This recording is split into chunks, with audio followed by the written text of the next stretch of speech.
Today's story will take you deep into one of the most mysterious and unbelievable chapters of modern history.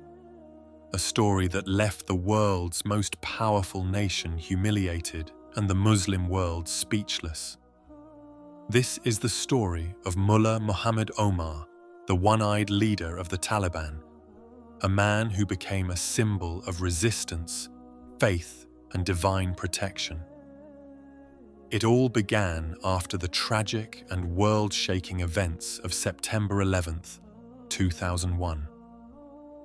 In response, the United States, along with 32 allied nations under NATO, launched a massive military operation against Afghanistan. The entire world watched as the skies over Afghanistan turned red with fire. Day and night, the roar of American B-52 bombers echoed through the mountains of Trabora. Their goal was clear: destroy the Taliban, capture or kill Mullah Omar, and end what they called terrorism. But what happened instead was something that baffled even the most advanced intelligence systems on Earth. Thousands of innocent men, women, and children lost their lives as bombs rained from the sky. The Taliban fighters, poorly armed and vastly outnumbered, had no defense against the storm of missiles. Their guns were old, their food scarce, but their hearts were filled with Iman, unshakable faith that Allah is with those who are patient and steadfast. When the bombing intensified, Mullah Omar made a crucial decision.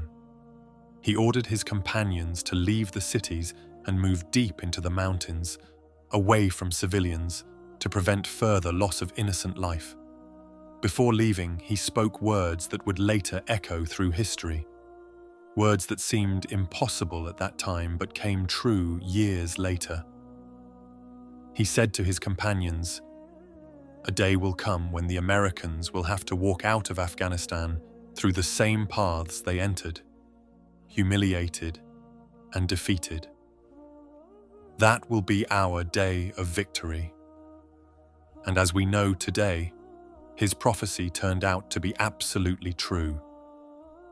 As the American and NATO forces spread across Afghanistan, Mullah Omar and a few loyal fighters disappeared into the rugged mountains. There, hidden in a small, simple, mud-walled room, began one of the most extraordinary chapters of modern Islamic history. The room was small, cold, and bare. No luxury, no comfort. There was just a radio, a copy of the Holy Quran, and a small notebook where Mullah Omar would record his thoughts and prayers. He had no television, no electricity, and no internet. Yet from that humble room, he continued to send guidance to the Mujahideen, organizing them like a commander who led with faith, not force. For 2 long months, the US military unleashed its full might upon Afghanistan. Thousands of airstrikes, drones, ground troops, and special operations. But no matter how hard they tried, they could not find Mullah Omar. American intelligence agencies, including the CIA, MI6, and 32 allied nations, searched every valley, every cave, every inch of land. They used satellites, drones, and informants, yet there was not a single trace of him. The world asked in disbelief, how could one man, without technology or a powerful army, hide from the most advanced surveillance systems on the planet? The answer, dear viewers, lies not in strategy, but in divine protection. Unlike modern armies that rely on GPS, satellite phones, and digital communication, Mullah Omar's fighters used the most primitive but effective system: human connection. They never used cell phones or the internet, knowing that every electronic signal could be tracked.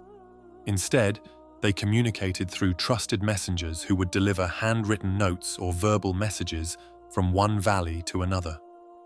They also used secret code words that even the most experienced spies could never decode. Each message was wrapped in mystery, simple enough for their people to understand, yet impossible for the enemy to break. Because of this discipline, America could never trace their location. Mullah Omar's decision to completely disconnect from modern communication was the key to his survival.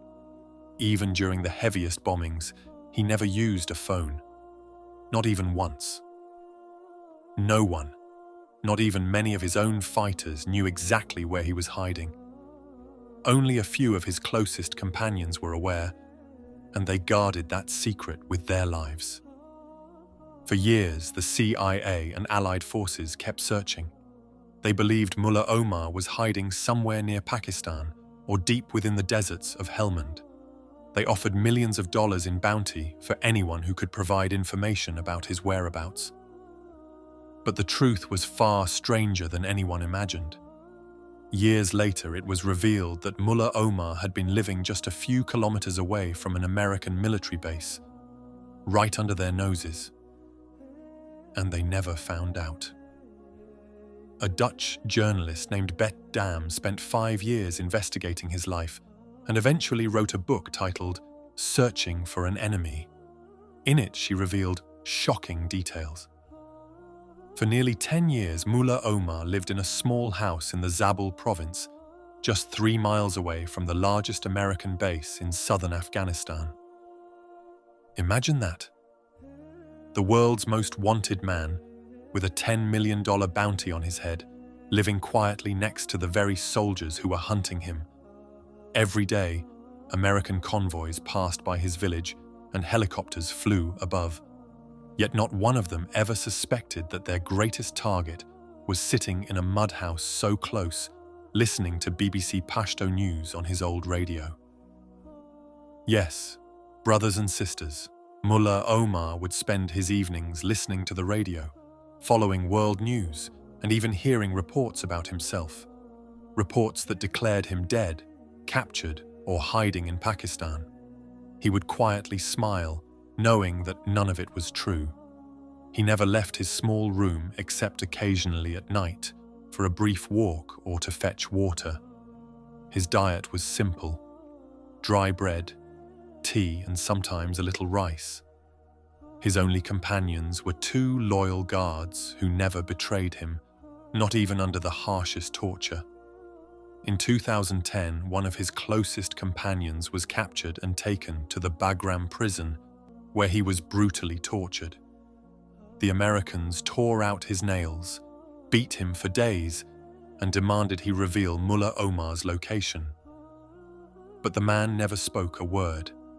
He was eventually martyred in captivity, his silence becoming a testimony of faith and loyalty that even his enemies had to respect. Mullah Omar's solitude lasted for more than a decade. He continued to lead spiritually, guiding his followers through letters and messages, always reminding them, victory does not come from weapons or power, it comes only from Allah. In 2011, when Osama bin Laden was killed in Abbottabad, Mullah Omar heard the news the same way ordinary villagers did, through the BBC on his radio. He didn't speak much, only said quietly, "Every soul shall taste death. Our turn will come too." According to multiple accounts, Mullah Omar lived in that hidden place until 2013. His health gradually declined as he suffered from hepatitis C, a disease that slowly weakened him. Despite his illness, he refused to leave Afghanistan or seek treatment abroad. He told his companions, "I will die on the same soil where I was born. This land is my witness before Allah." In the end, surrounded by his trusted men, he passed away peacefully in that secret house. Not captured, not killed, but protected until his final breath. He was buried quietly in an unmarked grave, deep within Zabul province, according to his wish. Even in death, he remained hidden from his enemies. After his passing, his son Mullah Muhammad Yaqub later confirmed that his father had died of illness, not in combat, and that his grave remains in Afghanistan. When this truth finally surfaced years later, it sent shockwaves across the world.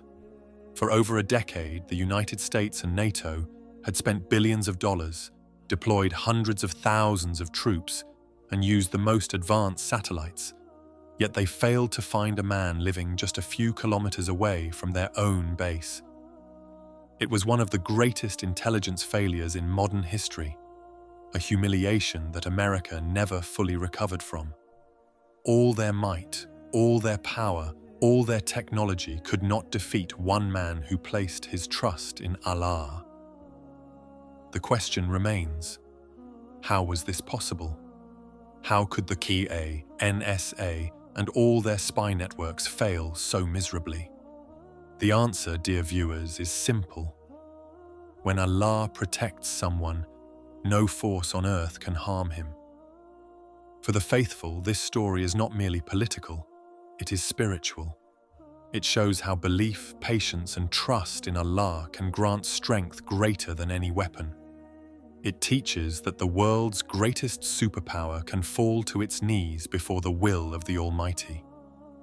The same America that once declared it would rebuild Afghanistan and eliminate the Taliban eventually withdrew in humiliation in 2021, exactly as Mullah Omar had foretold 2 decades earlier. Their soldiers left quietly in the darkness of night, and the world watched as the same Taliban once again took control of Kabul. Without a fight, without a bomb, and without fear. Mullah Omar's words came true to the letter. They will leave the same way they came, and our victory will be complete. Dear brothers and sisters, this story is not about politics. It is a reminder of faith, destiny, and divine protection. No matter how powerful a nation may seem, no matter how advanced their weapons or intelligence, they can never overcome the decree of Allah. Mullah Omar lived humbly, died quietly, and left behind a legacy of unwavering belief.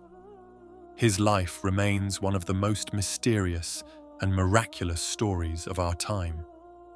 A living example of how Allah's plan is always greater than human plans. As the Quran says, and they plan, but Allah plans. And Allah is the best of planners. Surah Al-Anfal 8:30. So, dear viewers, if this story moved your heart, share it with others as a reminder that faith is the greatest weapon a believer can possess. No satellite, no drone, and no army can overcome the one whom Allah protects. And remember, when the world closes all doors, Allah opens a path no one can see. Assalamu alaikum wa rahmatullahi wa barakatuh. This was Miracle of Islam. May Allah bless you all, and don't forget to subscribe for more stories that reveal the unseen power of faith.